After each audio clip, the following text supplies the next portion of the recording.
oyongereko kumanyako chena musanvu akasirisa sadu femme mwefe radio simbe mpologome yedembe kadeka kuwagala bwongo twagala kwogera ku kigambo kye bayita worthiness ku mulimu.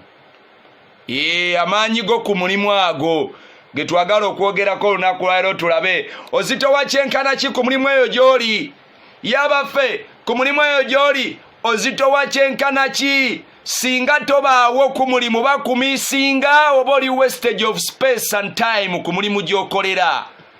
Waliwo ekyekinzeemu kologama naye wano ku mulimu wendi bwe mba sikoze bamisinga. Waliwo ekyekinzeemu kologama nti ddala bwe sibaawo wabaawo era ebitatambula bulungi wabaawo ebiyimirira. Oba bw'otabaawo tewabaawo nkyukakyuka. Bw'otabaawo abantu tebamanya na kumanya nti toliiwo. Lw'omiisinze ku mulimu tebamanya na kumanya nti wamiisinze. Soka weechekinge webalansinge minzaani yo gitekeke jinja weebuuze bwe sijja ku mulimu kiki ekibaawo. Bambuuza ne batuuka okumanya lwaki size presence yange eyina impact gyekola mu kampani mwenkola oba ku mulimu gwenkola. Bwe baterina oli mu wastage of space mu kampani. Omuzungu akiyita middleist.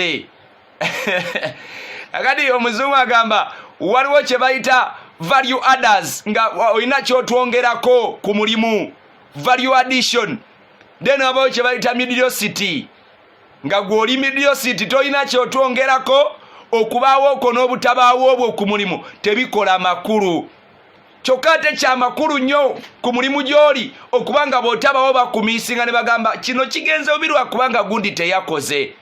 Naye buli bagamba nti teyakoze naye era tewali njawulo. Muganda wange weekyekinge. Just weekubyemu akafaananyi ogambe nti bwe ndwala ddala